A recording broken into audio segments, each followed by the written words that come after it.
Talk about playing in this cold weather. Well, cold weather was, I hadn't played that except one time before. None of these players, I don't think, have played in weather like that. It affected us, really. We talked about it when we had to practice in it this year. As you can tell, as we were leading up to that, we were down 27 to 14, and it really affected us as a team. They were all up over there at the hindsight. They were fired up, ready to go. They were excited. I looked at our guys and we're huddled around, sitting on the bench in jackets. And at that point, had to get them fired up because we're a really good football team. And told the guys, hey, y'all need to start getting excitement on the sideline. Jump up, jump down. Believe that we're going to win. Believe that your teammates, get them fired up on the sideline. And it just changed at that 1 minute. I mean, it was kind of sparked. The players started screaming at the guys on the sideline, firing up, and it was a major difference. And all of a sudden, you saw a big swing in the game. So, the cold weather really hampered us a bunch. It was a physical ball game from the get-go, but the physical part of the game turned in your favor in the second half. What was the key there? Yeah, no doubt. I mean, Hines is a great football team. I can just tell on the film how good they are. I know several guys out in that league, and I knew they were going to be a great program. I knew they were going to be physical. A lot of guys kind of oversaw that and said, well, we're just going to be able to run through them. But, I think that was going to be the case, especially defensively. That was an incredible defensive team. But we got to a point where we just kept on driving and making plays. So it really made the whole difference. And by the time you got to late in the third quarter, late in the fourth quarter, I mean, our offensive line was dominating. I mean, they really did a super job. So all that conditioning and hard work paid off for us. So for Lewis, what was your secret to success today? You seem to be everywhere. Just play. Coach Creel came to me and was like, "It's a game you got to step up in. Since you're a sophomore, it's gonna be your last one." And I was just like, so when I got on the field, everything was just all out. That's my whole mentality was be all out, be everywhere, try to make plays, no matter where it is. If the ball's on the other side, get there. If the ball's in the backfield, get there. That's what it was. So that's what I had to do, step up. It was my last season here, so I wanted to go out with a bang. And so I think that's what I did. Excellent. Right? What about you today? What got you going in the second half? You seemed to step it up a notch. Man, what got me, my team got me going, but on top I had to get my team going. It came like kind of shifty. Everybody trying to get a jacket. But after we came out the shell, came out fired up second half, brought it to them. Excellent. Coach, talk about your experience, your team's experience playing in the Brazos Valley Bowl. Oh, this is by far one of the best bowls I've been to. Been to 3 of them in Texas. The Phillips Pride Bowl back in 2007 as an assistant. Copper's Cove last year, this one. And the hospitality to everybody around here, the organization, it's phenomenal. And this is one of the top bowls we've ever been to. Coach Krill was here in the past, and we played for the national championship game up in Pittsburgh, Kansas. He said this even rivaled that. I mean, the tremendous job across the board. Loved it. I mean, I was fighting for this bowl from the minute we knew we were going to make the playoffs. Coach, it seemed like you had a lot of your run plays going to the left side of the ball there. Is something you saw, a weakness you saw on that side, or is that just is that Tim's strong point to go that side of the ball? What were you seeing over there? I think it's kind of a combination. We basically play stuff and run stuff to where the ball ends up on the hash, so it just by chance it ended up on that side. So nothing different. I mean, we feel pretty confident. Both tackles, both guards. I've seen Tim score plenty of times on the right, on the left, so it really doesn't matter. It was just by chance where the ball ended up. Tim, on that last play, 10 seconds, 10 yards out.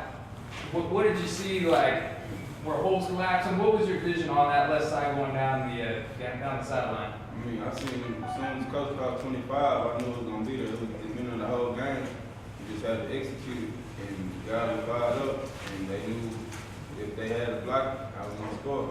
That's what I did. Did you think you scored on that previous drive? I know for sure I scored. For sure. Do you know how far out you were from the end zone line when you had to make that dive on that final touchdown? Like 4 yards. So you know you're pretty good far away Oh out. yeah, I stretch it out every time.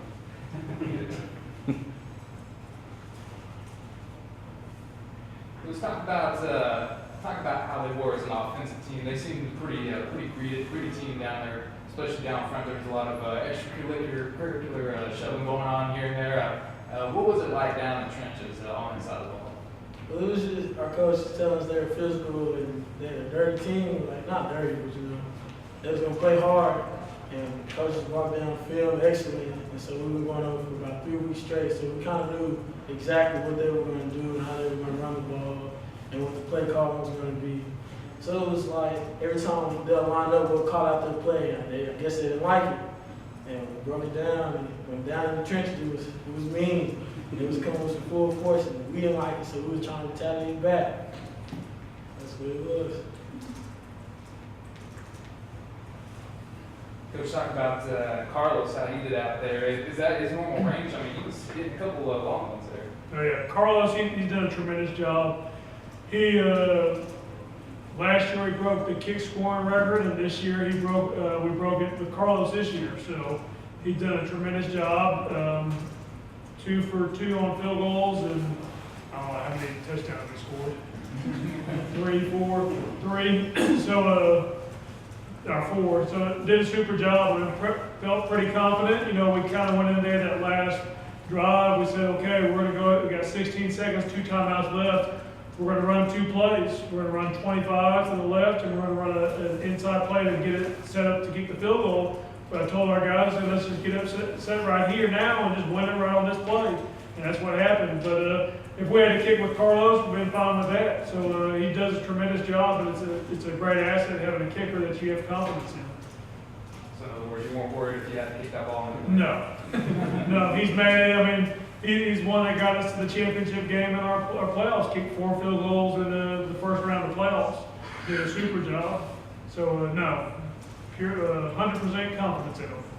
Now I wouldn't be trying a 51-yarder. Everybody's seen that. That's the big news right now. What do you think about playing on this field?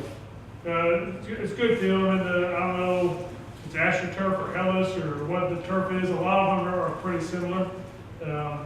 Great stadium. I'm glad it was sunken down in the bowl, because if we were up in the wind with nothing protecting us, it would have got really cold. What about the players? It was nice. I've been in a couple more fields just like it. So it was nothing changed, nothing different. I like the turf. I was sticking in it like, I mean, it was just right for me, getting speed up. Coach, tell me about that decision-making process on that 4th down before you converted that. Obviously, probably one of the game-winning first down there to get down to the scoring range. Tell me about the process there. On 4th down, we just talked to Coach Krupp and the boss, what's our best pass play. And then we kind of decided, I can't remember who was it. Who was it, Coach Krupp? Oh, it's me. It was Coach Krupp. We've been knowing each other for quite a while, and you know, it's kind of back and forth, and you know, what's the best play to give us opportunity, and really the play we call was the only play we've had success on all year long. And the funny thing about it is I've been around different teams throwing the ball. That play was probably our worst play last year. Yeah. And now it's the one play that we go to all the time on 4th down. I mean, it's just like throwing a hitch or throwing a slant. Some teams throw slants better than throw hitches. You know, we threw hitches better this year. But yeah, it's the only play we had. We're thinking, you know, we at least got the hook. If they blitz us, we have the guy running flat going across there. If not, then we have Tim swinging out of the backfield. So it was kind of a one shot we had, and sure enough, they blitzed, and Alex was wide open, made the catch. Just been nice to be able to score right then.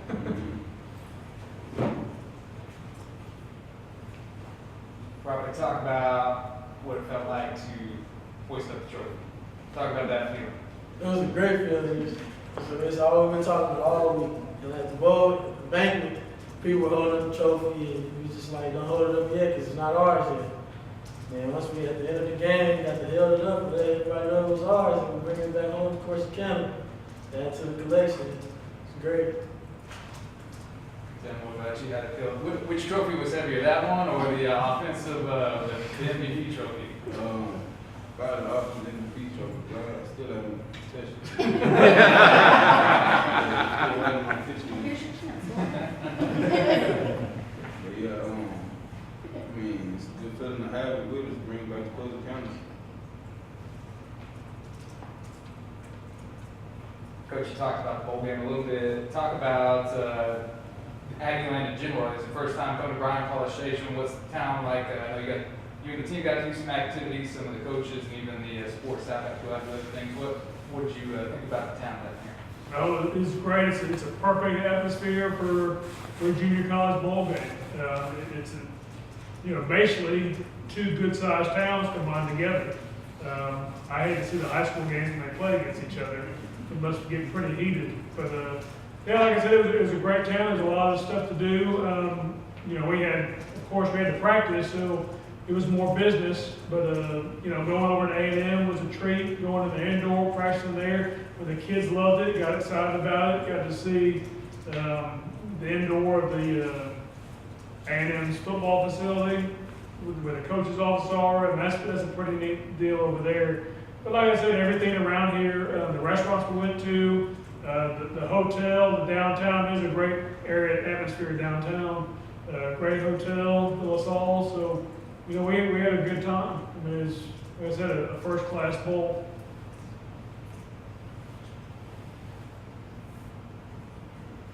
Last question I got is how do y'all celebrate? Hey, I got to ask actually about the piglet. So I saw there's a picture going. Tell me about the little piglet that's been traveling around. Well, Piglet is, come on up here, man. Where's Piglet at? Piglet, we got Piglet when I went to Disney World, how long? 7, 8 years ago. 7, 8 years ago. So, Piglet's been traveling with us for 7, 8 years now.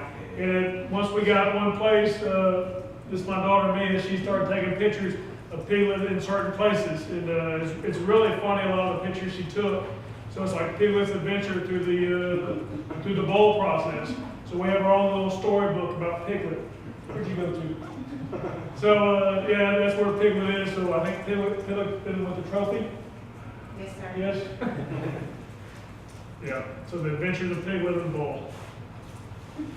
Appreciate the question, but you talked about going to Disneyland. So what's the team going to do to celebrate? How do y'all celebrate? If we can get it approved by the president, we're going to Disneyland.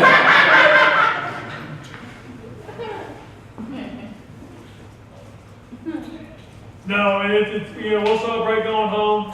It's a great time. At least we'll be able to get back there around the town and the school. We're in finals next week, like most schools are. So just hanging out with friends and family. That's the great thing, and I'll share the trophy with the school itself. Our soccer team played the national championship.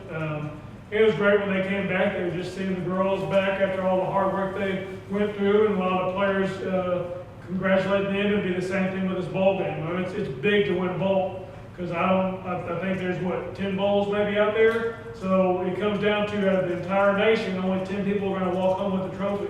So it's a tremendous honor. So really just gather around friends and family and celebrate.